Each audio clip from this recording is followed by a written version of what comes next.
வணக்கம் நேர்களே. தமிழர்களுடைய பாரம்பரிய வீர விளையாட்டான ஜல்லிக்கட்டு நடத்தப்பட வேண்டும் என்றும் வாடிவாசல் திறக்கும் வரை வீடு வாசல் செல்ல மாட்டோம் என்று தமிழகம் முழுவதும் உள்ள இளைஞர்கள் தங்களுடைய சிறு குழந்தைகளிலிருந்து பெரியவர்கள் வரை மிக பிரம்மாண்ட அளவில் ஒரு அறப்போராட்டம் தமிழகம் முழுவதும் நடைபெற்றுக் கொண்டிருக்கிறது.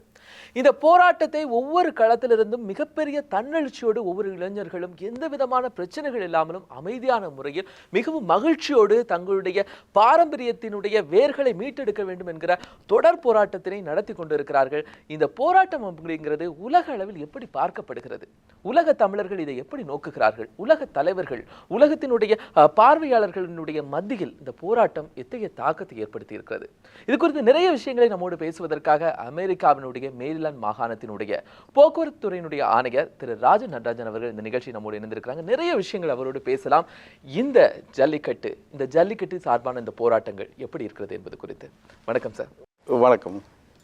தமிழ்நாடு இந்த சூழலை பார்க்கிற போது நமக்கு கடல் கரையில் வந்து விட்டதோ அப்படிங்கிற ஒரு சூழல் தான் தெரியுது. அந்த அளவிற்கு ஒரு மிக பிரம்மாண்டமான கூட்டம், உலகினுடைய மிக பெரிய இரண்டாவது கடற்கரை அப்படின்னு சொல்லக்கூடிய மெரினா கடற்கரை முழுவதும் அந்த கூட்டம் இருக்கு. அது மட்டும் இல்லாமல் தமிழகத்தினுடைய பல பகுதிகளில் அதற்கு இணையான கூட்டம் இருக்கிறது, அந்த அளவுக்கு இருக்கு. எப்படி பார்க்குறீங்க ஒரு அமெரிக்காவினுடைய ஒரு மிகப்பெரிய மாகாணத்தினுடைய உயர்ந்த பொறுப்புல, இன்னும் அரசியல் சம்பந்தமான மிகப்பெரிய பொறுப்புல நீங்க இருக்கிறவங்க, இந்த போராட்டத்தை எப்படி பார்க்குறீங்க? It's a mind blowing. ஏன்னா இந்த கண்ட்ரியை விட்டு நான் போய் 28 வருஷம் ஆச்சு. தமிழ்நாடு, இந்த தமிழ் மக்கள் இவ்வளோ நாகரிகமாக வளர்ந்துட்டாங்க. நான் அதாவது வந்துக்கிட்டு இருக்கேன் அடிக்கடி ஒரு போராட்டத்தை பார்க்கக்கூடிய வாய்ப்பு ஏற்பட்டுச்சு. துவக்கத்தில் பார்த்தேன் குழந்தைகள், சின்ன குழந்தைகள், ஒரு ஐ வாண்ட் ஜல்லிக்கட்டு, ஒரு காரில் உட்காந்துட்டு, அது மாதிரி பெரியவங்க, ஃபேமிலி, மாணவர்கள், இளைஞர்கள்லாம் பார்த்தேன். போக போக இறங்கி பார்த்தா எப்படி இந்த ப்ரொட்டஸ்ட் போச்சுனாக்கா, அவங்களே செல்ஃப் கண்ட்ரோல்டு, போலீஸே நான் பார்க்கல, அவங்களே உணவு கொடுத்துக்கிட்டு, அவங்களே தண்ணியை கொடுத்துட்டு, அவங்களே ரோடை க்ளீன் பண்ணிவிட்டு, அவங்களே டிராஃபிக்கை கண்ட்ரோல் பண்ணிவிட்டு, எந்த அசம்பாவம் இல்லை. அது மட்டும் இல்லை, ஒரு கண்ட்ரோல்டு லாங்குவேஜ் நான் பார்த்தேன். வர்றவங்கள்ட்ட அண்ணே தள்ளி இப்படி போயிருங்க அண்ணே, அண்ணே அப்படி போயிருங்க அண்ணே. இது எந்த ப்ரொட்டஸ்ட்டில் நீங்கள் பார்த்துறீங்க? எல்லாம் டென்ஷனில் இருப்பாங்க, வல்கராக பேசுவாங்க, வேறு ஆல்கஹால் யூஸ் பண்ணுவாங்க, smoke. I did not see anything like that. கிட்டத்தட்ட நீங்கள் அந்த இடங்களில் ஒரு எவ்வளவு மக்கள் கூடி இருப்பாங்கன்னு நினைக்கிறீங்க? என்னை பொறுத்தவரை நேற்று உங்களுக்கு தெரியும், ட்ரம்ப் இனாகுரேஷன் நடந்துச்சு. எனக்கு அது மாதிரி அதே நேரத்தில் நான் இங்கே போனேன். கம்பேர் பண்ணும்போது பார்த்தாக்கா ஆல்மோஸ்ட் ஒரு 12 lakhs 1.2 million பீப்புள் ஒரு இடத்துல அமைதியாக இது போன்ற போராட்டத்தை நடத்துறதுக்கு வெளிநாட்டில் எங்கள் ஊரில் ஒரு 30 days பிளானிங் வேணும் சார். இது என்ன பிளானிங்? எனக்கு என்ன அப்படின்னா, நீங்க சொன்னீங்க ஒரு 12 லட்சம் மக்கள் அங்க இருந்தாங்க அப்படின்றீங்க. அமெரிக்காவில் இந்த போன்ற ஒரு போராட்டம் நடத்துகிற போது 12 லட்சம் மக்களை பார்க்க முடியும்? பார்த்தே கிடையாது. ஒபாமாவுடைய இனாகுரேஷன் மட்டும்தான் 1 million பீப்புள், 10 lakhs பீப்புளை பார்த்துருக்கீங்க. இது 1.5 அழைப்புதலின் பேரில் ஒரு 30-40 days பிளான்டு, வெல் பிளான்டு. இங்கே வந்து மெரினா பீச்சில் மட்டுமே இப்படின்னா மற்ற நகரத்துலையும் கோயம்புத்தூர், மதுரையில் நடந்ததெல்லாம் ஒரு 50 லட்சம் பீப்புள். என்னோட அப்சர்வேஷன் மெரினாவில் நடந்த நேராக பார்த்த அந்த ஃப்ளேவர் எனக்கு இருந்துச்சுல்ல, இது உண்மையிலே ஒரு ஹிஸ்டாரிக் அப்சர்வேஷன். எனக்கு இது வந்து வரலாற்று சிறப்புமிக்க ஒரு மிக நாகரிகமான போராட்டத்தை நான் லைஃப்பில் இப்போ தான் பார்த்துருக்கேன். இது போன்ற ஒரு ப்ரொட்டஸ்ட் வேற ஒரு கண்ட்ரியில் நடந்திருந்தாக்க ஏதாவது ஒரு அசம்பாவங்கள் நிச்சயம் நடந்திருக்கும். எந்த அசம்பாவம் இல்லை. Very quiet, very calm. And also இந்த ப்ரொட்டஸ்ட் எல்லாம் இருந்தீங்களா, வெரி கூல்.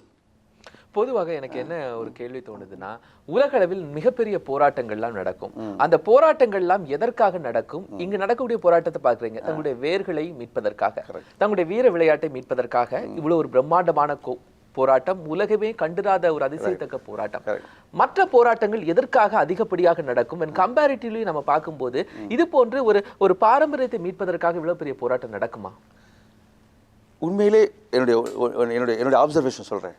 நான் இந்த ஊரை விட்டு 27 வருஷத்துக்கு முன்னாடி போனதுனால ஜல்லிக்கட்டுங்கிறது என்னமோ இருக்க குறைஞ்சி போனது மாதிரி ஃபீலிங் இருந்துச்சுல்ல, அது டோட்டலி ராங் அப்சர்வேஷன். எனக்கு நேற்று பார்த்து அந்த க்ரௌடை பார்த்தவொடனே நோ, ஜல்லிக்கட்டு வந்து ரீஜோயினேட்டிங் ரைட் நவ்.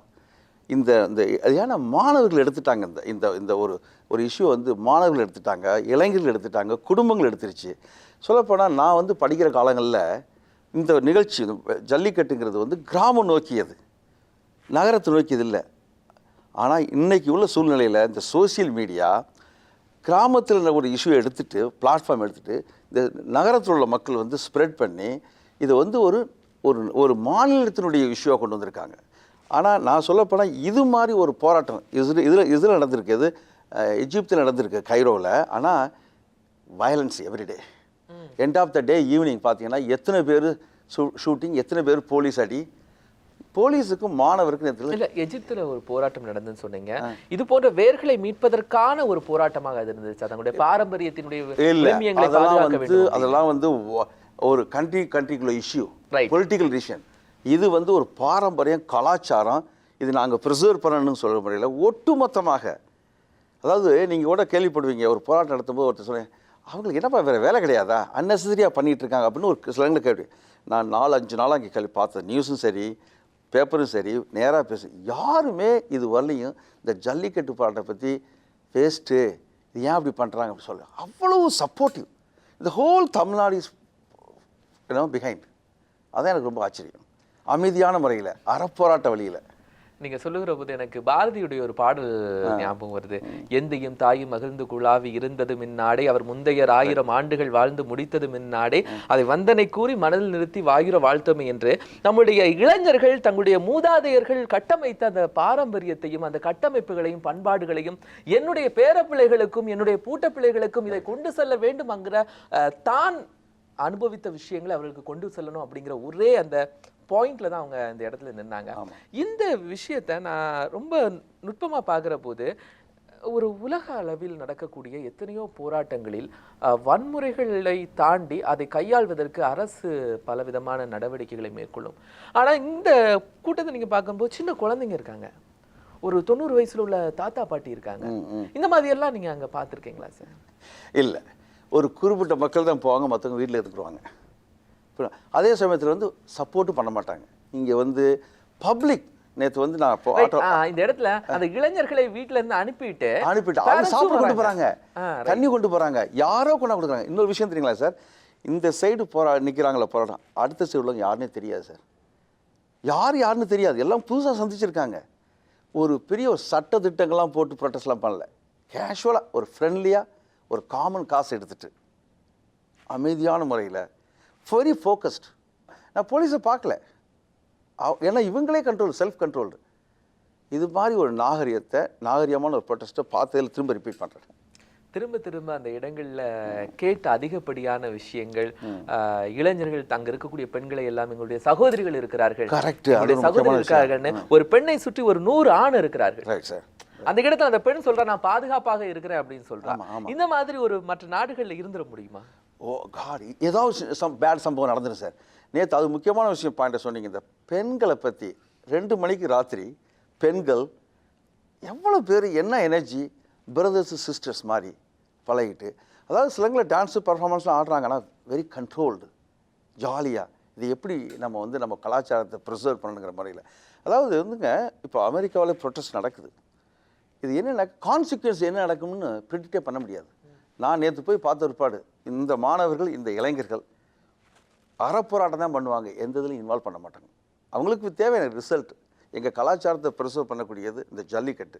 இதை நாங்கள் கிவ் அப் பண்ண, நானும் ஒரு கிராமத்துலேருந்து வந்தவன் சவுத்தில், நான் நிறையா ஜல்லிக்கட்டுக்கு போயிருக்கேன். இது வந்து நம்மளுடைய வீர விளையாட்டு, இது நம்மளுடைய கலாச்சாரத்தை அடிப்படை கொண்டது. அதாவது நான் உங்கள்கிட்ட முன்னாடி சொன்னேன், அமெரிக்காவில் வந்து இந்த மோஸ்ட் சிவிலைஸ்ட் நேஷன் சொல்கிறோம். எங்கள் ஊர்லேயும் வந்து சில மாநிலத்தை நோக்கிய சட்டங்கள் இருக்குது, நேஷனல் லெவலில் சட்டங்கள் இருக்குது. சில சட்டங்கள் வந்து மத்திய சட்டங்கள், ஆமாம், அது வந்து சென்ட்ரல் நாட்டை நோக்கியது. சில சட்டங்கள் வந்து ஒரு மாநிலத்தில் உள்ள சட்டம் வந்து இன்னொரு மாநிலத்துக்கு பொருந்தாது. ஏன்னா இந்த மாநிலம் உள்ள மக்கள் வாழ்றவங்க டிஃப்ரெண்ட்டு, அவங்களுடைய சூழல் வேறு. கரெக்ட். அதனால இப்போ தமிழ்நாட்டுக்கு வந்து நம்ம ஜல்லிக்கட்டுங்கிறது நம்மளுடைய என்ன கலாச்சாரம். அதை வந்து பாரம்பரியமாக நம்மளுடைய சந்தாதிகளை வளர்த்துட்டு வந்திருக்காங்க. அதை நம்ம கடைப்பிடிச்சு வந்திருக்கோம். நீங்க ஒரு தமிழரா அமெரிக்காவில் இருக்கிற போதும் இங்கு இருக்கிற போதும் இந்த ஜல்லிக்கட்டை பார்த்திருக்கிறீங்க, இதற்கான மாணவர் கூட்டத்தை பார்த்து உங்களுடைய அனுபவங்களை சொல்றீங்க. உங்களுடைய நண்பர்கள் அமெரிக்காவில் இருப்பார்கள், உங்களை சார்ந்த அங்க அரசியல் மட்டத்தில் உயர்ந்த தலைவர்கள் இருப்பாங்க, கண்டிப்பா உங்கள்கிட்ட அதை குறித்து பேசியிருப்பாங்க. இப்படி ஒரு கூட்டத்தை பற்றி உங்கள்கிட்ட கேட்டிருப்பாங்க. அவங்க எப்படி பார்க்குறாங்க ஒரு இந்தியாவில் தமிழ்நாடுங்கிற ஒரு பகுதியில் நடக்கக்கூடிய இந்த ஒரு கூட்டத்தை பார்த்து? கடந்த 4 நாட்களாக I just arrived 3-4 days ago அங்கே கேட்டுட்டு இருக்காங்க. நாங்கள் போராட்டம் ஆரம்பிச்சிட்டோம். சிகாகோவில் நடக்குது, விர்ஜீனியாவில் பீட்டா ஆஃபீஸுக்கு முன்னாடி நடக்குது, மேரில் நடக்குது, வாஷிங்டன், நியூயார்க், எங்கே இருக்கிறீங்க? நாங்கள் நடத்த ஆரம்பிச்சிட்டாங்க. அதாவது வந்து இது வந்து அமெரிக்காவில் மட்டும் கிடையாது சார், இது சிங்கப்பூர்லேயும் சரி, தாய்வான்லேயும் சரி, எங்கெங்கே தமிழர்கள் வாழ்கிறாங்களோ இந்த போராட்டம் ஆரம்பிச்சிருச்சு. இல்ல அவர்கள் இந்த போராட்டத்தை இங்க தமிழ்நாட்டுல இப்ப நடக்கிற போராட்டத்தை பார்த்து தமிழக மக்களை பற்றி எந்த மாதிரியான ஒரு அபிப்பிராயம் அவங்களுடைய மனதில் இருக்கு? வெளிநாடு வாழ்க்கை தமிழர்கள், வெளிநாடு வாழ் தமிழர்களாக இருக்கட்டும், அங்க இருக்கக்கூடிய மற்ற மொழி பேசுகின்ற மற்ற நாடுகளை சார்ந்த உங்களுடைய தோழர்களாக இருக்கட்டும், ஆக்சுவலாக என்ன சொல்கிறாங்கன்னாக்கா வெளிநாடு வாழ் தமிழர்கள் பர்டிகுலராக இது வந்து இவ்வளோ நாவல்லையும் நம்ம வந்து அதை என்ன சம்ஹவ் அதை வந்து விட்டு கொடுத்துட்டோமா அப்படிங்கிறத. ஆனால் திரும்ப இந்த ஸ்டூடெண்ட் மத்தியில் அதை ஒரு இஷ்யூவாக எடுத்துகிட்டு வெளியே பண்ணும்போது இதை வந்து ப்ரிசர்வ் பண்ணக்கூடிய கலாச்சாரம், we have to go back work with, அதாவது ஃபைட் வித் த பீப்புள். அது நாங்கள் ஃபைட்னா ஒரு டிஃப்ரெண்ட் டேர்மில் சொல்லினாங்க. நான் ஃபைட்னா வந்து ஆதரவு சப்போர்ட் பண்ணி கொண்டாடணும் அப்படின்னு சொல்கிறேன். எவ்வளோ பெரிய படிச்சிருந்தாலும் எவ்வளோ பெரிய பிஸியாக இருந்தாலும் அவங்களும் அவங்களுடைய சப்போர்ட்டை அங்கேயும் இதே மாதிரி ப்ரொட்டஸ்ட் நடத்த ஆரம்பிச்சு. அதை பார்த்துட்டு மற்ற மக்கள் நினைக்கிறாங்க இது ஏதோ ஒரு இந்தியாவை சார்ந்த ஒரு மாநிலத்தை சேர்ந்த ஒரு கலாச்சார நிகழ்ச்சி நடந்துக்கிட்டு இருப்பதற்கு. ஏன்னா அங்கேயும் அமைதியாக தான் நம்ம மக்கள் கொண்டாடுறாங்க. அதனால் ஏதோ ஒரு அப்போ தான் போய் கூகுள் பண்ணி இது என்ன ஜல்லிக்கட்டுனா என்ன, இன்னைக்கு வந்து டாப் கூகுள் சர்ச் வந்து ஜல்லிக்கட்டு, அதுக்கு அடுத்த வேர்டு பீட்டா, புரியுங்களா, இதான் போயிட்டுருக்கு. அதனால வந்து இப்போ இது வந்து குளோபல் அவேர்னஸ் மாதிரி வந்துகிட்டு இருக்கு. ஒவ்வொரு நாட்டிலையும், கனடாவிலையும் சரி, தாய்வான்லையும் சரி, சிங்கப்பூர், அமெரிக்கா, ஒரு பெரிய அவேர்னஸ் கிரியேட் ஆயிடுச்சு ஜல்லிக்கட்டுங்கிறது. இன்னும் ஒரு ஆச்சரியப்படக்கூடிய விஷயம் என்னன்னா, பொதுவாக ஒரு போராட்டம் அப்படின்னா அந்த போராட்டத்தை பற்றி எதுவுமே தெரியாமல் ஒரு கூட்டம் இருக்கும். ஆமா.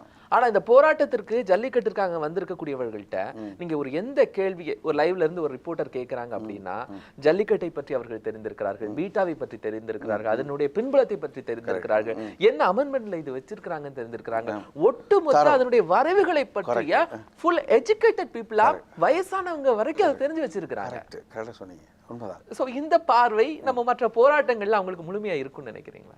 அதாவது தெளிவாக இருக்காங்க. நான் பார்த்தேன் அவங்களோட மெசேஜை பார்த்தேன். இந்த மாணவர்கள் மத்தியில், இளைஞர்கள் மத்தியில், ப்ரொட்டஸ்டர் மத்தியில் வேறு ஒன்றுமே கேட்கல அவங்க.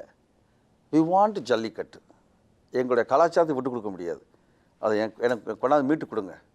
ஒரே கன்சிஸ்டன்ட் மெசேஜ் நான் பார்த்தேன். வேறு எங்கேயுமே இது மாதிரி மற்றவங்க போராட்டத்தில் இங்கே குளறுபடிகள்லாம் நடக்கும். இங்கே ப்ளஸ் வந்து ஏதாவது போராட்டம் இருந்தாக்க ஃப்ரேம் ஒர்க் பண்ணுவாங்க, முன்னாடி பிளானிங், இங்கே இருக்கணும், இங்கே நிற்கணும், அங்கே நிற்கணும். இது வந்து வெரி ஒன்றுமே பிளானே பண்ணாமல் வெல் செல்ஃப் என்ன சொல்ற டிசிப்ளின்டு கண்ட்ரோல்டு என்வாரன்மெண்ட்டில் அப்படியே நடந்துக்கிட்டு இருக்குது. இது ரொம்ப நேச்சுரல் ப்ரொட்டஸ்ட் மாதிரி தெரியுது. ஒரு தமிழன் முறையில் இந்த அப்சர்வேஷனை வந்து இந்தியாவும் சரி மற்ற வேர்ல்டும் சரி ஒரு குட் லெசனாக இருக்கும். ஒரு போராட்டம்னாக்கா ஏதாவது வேணும்னா இந்த முறைப்படி தான் பண்ணுறது நல்லது. மேபி காந்தி மகாத்மா காந்தி கற்றுக் கொடுத்துட்டு போனாருன்னு தெரியல. 50 வருஷம் இந்த மாதிரி புரட்சியெல்லாம் 50-60 வருஷத்துக்கு முன்னாடி நடந்திருக்கு. அதை தான் அந்த மாதிரி விஷயங்கள் தான் என்னால் திங்க் பண்ண முடியுது. இது வந்து ஒரு ரோல் மாடல், அடுத்த மாநிலத்துக்கோ அடுத்த கண்ட்ரிக்கோ ஒரு எடுத்துக்காட்டாக உள்ள ஒரு போராட்டம். இந்த ஒரு போராட்டத்தில் மாணவர்களுடைய நிலைப்பாடுகளில் நம்ம நிறைய புதிய விஷயங்களை பார்க்குறோம். எந்த நடிகர்களும் வரக்கூடாது, எந்த அரசியல் தலைவர்களும் வரக்கூடாது, எந்த அமைப்புகளை சார்ந்தவர்களும் வராதிங்க, நாங்கள் எங்களை முன்னிறுத்திக் கொள்கிறோம். இப்படி தலைமை இல்லாமல் ஒரு இயங்கக்கூடிய அந்த அவர்களுடைய ஒரு மாஸ் பிள்ளரே கிடையாது. மாசுங்கிறது வந்து நம்ம கலாச்சாரத்தில் மாசுங்கிறது ஒரு சினிம் ஃபீல்டில் உள்ளவங்க அல்லது அரசியல்வாதி உள்ளவங்க அந்த மாதிரி உள்ளவங்க தான் பார்த்துருக்கோம், பெரிய பெரிய நோப். ஆனால் நேற்றைக்கு பொறுத்தவரை ஒவ்வொரு மாணவரும் ஒவ்வொரு இளைஞரும் மாஸ் புல்லர். ஏன்னா அவங்க எல்லாமே ஒர்க் பண்ணாங்க, தேர் ஒர்க்கர்ஸ். அதனால் யாருமே நான் பார்க்கல, யாரும் பாலிட்டிஷியனும் பார்க்கல, சினி ஃபீல்டையும் பார்க்கல. மாணவர்கள் ஆர்டினரி பீப்புள். அப்படி ஒரு extraordinary protest by ordinary people அப்படியே நடந்துச்சு நேற்று. அது ரொம்ப மற்ற போராட்டத்தில் நீங்கள் இதில் எஜிப்திலேயோ அல்லது ஜமேக்காவில் நடந்தாங்க பெரிய பெரிய மாஸ் பிள்ளரை கொண்டு வருவாங்க, சினி ஃபீல்ட்லையோ அல்லது பொலிட்டிக்ஸ், ஆனால் க்ரோடை சேர்க்கறதுக்காக. இங்கே அப்படி இல்லை, இது volunteer, anybody can go, anybody can come out. நான் அது மாதிரி ஒரு என்ன போராட்டத்தை இதுவரையும் இந்த தலைமை இல்லாமல் தங்களுக்குள்ள இருக்கக்கூடிய அந்த ஒவ்வொருவரும் தான் தலைவன் அப்படிங்கிற ஒரு மன ஆளுமையை வளர்த்து கொண்டு இருக்கிறாங்க அப்படிங்கிறது தான் நம்ம பார்க்க முடியுது. இதே மாதிரி நம்ம ஒரு போராட்டம் நடக்கிற போது நம்ம ஒரு மாஸ் ப்ரொடெக்ட் அப்படிங்கிறது ஒரு மற்ற நாடுகளில் நீங்கள் போகிற போது பார்க்கும்போது இந்த போராட்டத்தினுடைய வெற்றி ஒரு அரசு அதை பார்க்கக்கூடிய முறை அப்படிங்கிறது எப்படி இருக்கும்? ஆக்சுவலாக எனக்கு ரொம்ப very happy with Tamil Nadu government, இந்த வே ஹவு தே ஹேண்டில். ஏன்னா you express your freedom, your right, all the rights. அரசாங்கம் முறை நான் உங்களுக்கு ஹெல்ப் பண்ண ட்ரை பண்ணுறேன் அப்படின்னு சொல்லி they're trying to figure out. இவ்வளவு கோஆப்ரேட்டிவ் கவர்மெண்ட் ஏன்னா நைஸாக இருந்தது. I'm very happy. Other side புரியுங்களா? ஏன்னா மற்ற இடத்துல பார்த்தாக்க வேறு மாதிரி திட்டங்கள்லாம் எடுப்பாங்க. இங்கே வந்து அமைதியாக மாணவர்களுக்கு அந்த ரைட்ஸ் இருக்குது, இளைஞர்களுக்கு அந்த ரைட்ஸ் இருக்குது. அவங்க கலாச்சாரங்கள் நீங்கள் பண்ணுறது பண்ணுங்கள், நான் எங்கெங்கே போய் என்னென்ன விஷயங்களாம் ரிசால்வ் பண்ண முடியும், try to bring it, will work together, 2 பேரும் சேர்ந்து ஒன்றா நடத்த ட்ரை பண்ணுவோம். அப்படி தான் கொண்டு போகிறாங்க. நான் அந்த மாதிரி தான் பார்க்குறேன். பொதுவாக இதுக்கு முன்னாடி எல்லாம் தமிழகம் பல போராட்டங்களை சந்தித்திருக்கும், உலக அளவில் பல போராட்டங்களை சந்திச்சிருப்பாங்க. அந்த போராட்டங்கள் எல்லாம் ஒரு குறிப்பிட்ட மக்கள் தான் போராடுவாங்க. குறிப்பாக மாணவர்கள் என்றால் மாணவர்களுடைய போராட்டமாக இருக்கும், அரசு அதிகாரிகள்னா அரசு அதிகாரிகளுடைய போராட்டமாக இருக்கும். மாணவர்களில் கூட சட்டக்கல்லூரி மாணவர்கள் தான் பெரும்பாலும் எல்லா போராட்டங்களிலுமே முன்னெடுப்பார்கள். அது மொழிப்போர் போராட்டங்களாக இருக்கட்டும், மாநில லெவலில் உள்ள போராட்டங்களாக இருக்கட்டும். இந்த போராட்டத்தில் ஒரு வித்தியாசத்தை நீங்கள் பார்க்குறீங்க என்ன? கரெக்டாக சொன்னீங்க. இப்போ வந்து விவசாய போராட்டம்னா கிராமத்தில் உள்ள விவசாயிகள் தான் போராட்டியிருக்காங்க. அது அது வந்து கிராமம் நோக்கிய ஒரு ப்ராப்ளமாக இருக்கலாம். ஆனால் சிட்டி மக்கள் யாரும் பார்ட்டிசிபேட் பண்ணது கிடையாது. இது வந்து ஒரு கிராமத்தை நோக்கிய, அது கலாச்சாரத்தை நோக்கி இருந்தாலும் டாமினண்ட்டாக வந்து உங்களுக்கு சவுத்தில் தமிழ்நாட்டில் அந்த கிராமங்களில் நடக்கக்கூடிய நிகழ்ச்சி இருந்தாலும் இந்த முறை வெல் இன்டெகிரேட்டட். சிட்டியில் உள்ள இளைஞர்களும் சிட்டியில் உள்ள மாணவர்களும் பொதுவான ஒரு இஷ்யூவாக எடுத்துக்கிட்டாங்க.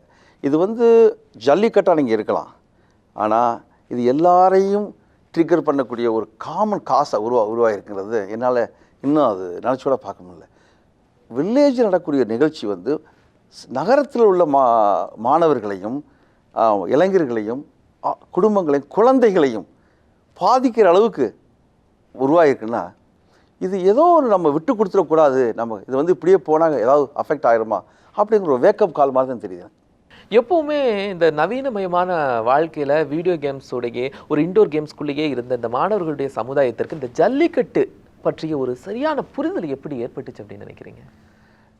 என்னுடைய அப்சர்வேஷனில் எப்படி ஜல்லிக்கட்டுங்கிற ஒரு கலாச்சாரம் வந்து நகர வரையும், ஏன் அமெரிக்கா வரையும் எனக்கே வந்துடுச்சு. எங்கள் வீட்டில் இன்னும் ஜல்லிக்கட்டு மாடு இருக்குது. என்னுடைய பையன் 2 பேர் வீட்டுக்கு வரும்போது அவங்கள இன்ட்ரடியூஸ் பண்ணி பார்த்துருக்கு, அவங்க ஃபோட்டோலாம் எடுத்திருக்காங்க.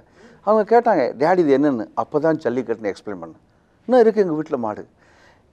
பொதுவாக நான் என்ன நினைக்கிறேன்னாக்கா, இந்த நகரத்தில் வந்தவங்கலாம் மோஸ்ட்லி வில்லேஜில் ஜெனரேஷன் பை ஜெனரேஷனில் வந்தவங்க தான். அப்போ ஒவ்வொரு ட்ரிப்பும் வில்லேஜுக்கு வெக்கேஷனுக்கு போகும்போதோ திரும்பி கலாச்சாரம் இந்த மாதிரி ஒரு ஜல்லிக்கட்டுன்னு வரும்போது பொங்கல் நேரத்தில் அவங்களோட பேரண்ட்ஸு அல்லது கிராண்ட்பா சொல்லக்கூடிய சுச்சுவேஷன் வந்திருக்கு.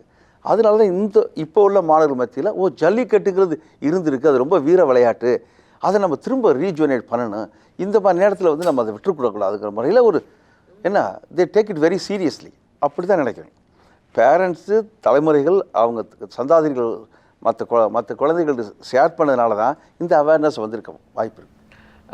இதோட தொடர்ந்து ஒரு விஷயம் கூட, குளோபலைசேஷன் அப்படிங்கிறதுல நம்ம ரொம்ப முன்னேறிட்டு இருக்கோம். பொருளாதாரம் அப்படின்னா நம்மளுடைய மையப்புள்ளி. இந்த மாதிரியான ஒரு கட்டமைப்பை நம்ம உருவாக்கிட்டு இருக்கிற சூழ்நிலையில் நம்முடைய கிராமத்தினுடைய இந்த பண்பாட்டு விளிமியங்களை நம்ம எதற்கு தூக்கி கொண்டு செல்ல வேண்டும் அப்படின்னு நினைக்கிறீங்க? அதாவது வந்து நீங்கள் எங்கே வேணாலும் போகலாம். டசன்ட் மீன் தட் உங்களுடைய ஐடென்டிட்டி லூஸ் பண்ண அவசியம் கிடையாது. இப்போ நான் கிராமத்தில் 100 பேர் உள்ள குடும்பம், 150 குடும்பம் உள்ள கிராமத்தில் போயிருக்கேன். நான் அமெரிக்கா போயிருக்கேன். ஆனால் நான் முதல் வந்து இறங்கணும் எங்கே போகிறேன், எங்கள் வில்லேஜுக்கு தான் போகிறேன். அதுக்காக நான் சென்னையிலே இருக்க முடியுமா? ஏன்னா why we need to give up our own identity. இது யாருமே விடுறதில்லை. ஏன் தமிழன் விடணும்? சரிங்களா? அமெரிக்கன் விடுறதில்லை. அவனுக்கு கலாச்சாரங்கள் இருக்குது. மாடர்னைசேஷன் அடாப்ட் பண்ணுறது தப்பு கிடையாது. அதே சமயம் don't give up your own local identity. அதில் இருக்கக்கூடிய உங்களுக்கு ப்ரைட் இருக்குல்ல, எதுலையுமே வராது. அதில் இருக்கக்கூடிய அந்த உணர்வு ஆமாம், இன்னொரு விஷயத்தில் பார்த்துட முடியாது. அது மோட்டிவேட் பண்ணுது உங்களை. நிச்சயமா நம்மளை தொடர்ந்து இயங்க செய்யக்கூடிய ஒரு உந்து சக்தி அது. தொடர்ந்து நீங்கள் நம்ம கடந்த முறை இது போன்ற ஒரு சந்திப்பில் நம்ம பேசும்போது ஹிலாரி கிளின்டன் கண்டிப்பாக அமெரிக்க அதிபர் தேர்தலில் வெற்றி பெற்றுவாங்க அப்படின்னு ரொம்ப தீர்க்கமாக சொல்லியிருந்தீங்க. பட் ஒரு சின்ன சிச்சுவேஷன், ட்ரம்ப் அப்படி வின் பண்ணிட்டாரு. தற்போது அந்த மாற்றத்திற்கான காரணம் என்ன? ட்ரம்பினுடைய மிகப்பெரிய அமோகமான வெற்றிக்கு காரணம் என்ன? அவர் வெற்றிக்கு பிறகு அமெரிக்காவில் தற்போது சூழல் எப்படி இருக்கு? கரெக்ட், நல்ல கேள்வி. நான் லாஸ்ட் முறை என்னை இன்டர்வியூ பண்ணும்போது வெரி ஆப்டிமிஸ்டிக், வெரி ஹோப்ஃபுல். நான் மட்டும் இல்லை, உலகத்தில் எல்லாருமே எதிர்பார்த்த ஒரு வெற்றி வந்து அந்த அம்மாவுக்கு, ஹில்லரி கிளின்டனுக்காக. ஆனால் அது மாறி போச்சுங்கிறப்பல, இன்க்ளூடிங் ட்ரம்ப் வந்து அவரே செய்ப்பாரா அப்படிங்கிறதே தெரியாது.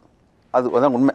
இதில் இதுக்கு காரணங்கள் அனலைஸ் பண்ண போகும்போது 3 விஷயம். ஒரு எலெக்ஷனில் ஒருத்தர் ஜெயிக்கிறதுக்கு அமெரிக்காவில் 3 விஷயங்கள் வேறு.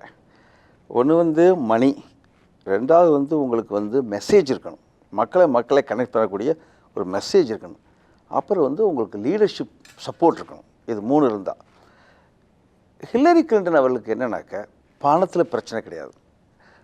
ட்ரம்பை காட்டும் 3 மடங்கு அதிகமாக செலவழிச்சவங்க அவங்க. சப்போர்ட்டை பற்றி கவலையே இல்லை. அதாவது Obama's full support, Bill Clinton former president full support. என்ன விஷயம்னா அந்த அவங்களுக்கு வந்து ஓவர் கான்ஃபிடென்ட், நம்ம ஈஸியாக ட்ரம்பை ஜெயிக்கலாம். ஏன்னா ட்ரம்ப் வந்து இந்த way of communicating with people, அவர் மெசேஜ் எல்லாம் மக்கள் வெறுக்கிறாங்க, முஸ்லீம் வெறுக்கிறாங்க, ஹிஸ்பானிக் அந்த மாதிரி ஃபீலிங்கில் நினச்சிட்டாங்க. பெண்கள் வெறுக்கிறாங்க, அந்த மாதிரி ஒரு பாசிட்டிவ் எடுத்துக்கிட்டாங்க. ஆனால் அதை எடுத்துக்கிட்டு ஒன்றை மறந்துட்டாங்க. உங்களையும் என்னையும் கனெக்ட் பண்ணக்கூடிய மெசேஜை மறந்துட்டாங்க, கொண்டு வரவே இல்லை கடை சொல்லி. ட்ரம்ப் என்ன பண்ணார்னாக்கா பணப்பழமும் இல்லை, ஃபுல் அந்த பார்ட்டிக்குள்ளேயே சப்போர்ட்டே இல்லை. ஆனால் ஒன்று வச்சுருந்தார், மெசேஜ். என்ன மெசேஜ் வச்சுருந்தார்? நான் இல்லீகலாக இமிக்ரேஷனை வெளியே அனுப்பிச்சுடுவேன். புரியுது உங்களுக்கு, எனக்கு ஈஸியாக புரியுது. அப்படின்னா யார் டெரரிஸ்ட் முஸ்லீமுக்கு அவங்கள கண்ட்ரிக்குள்ளே நுழைய விட மாட்டேங்க. 3வது சொன்னார், வால் கட்டுவேன் 2 கண்ட்ரிக்கு இடையில்.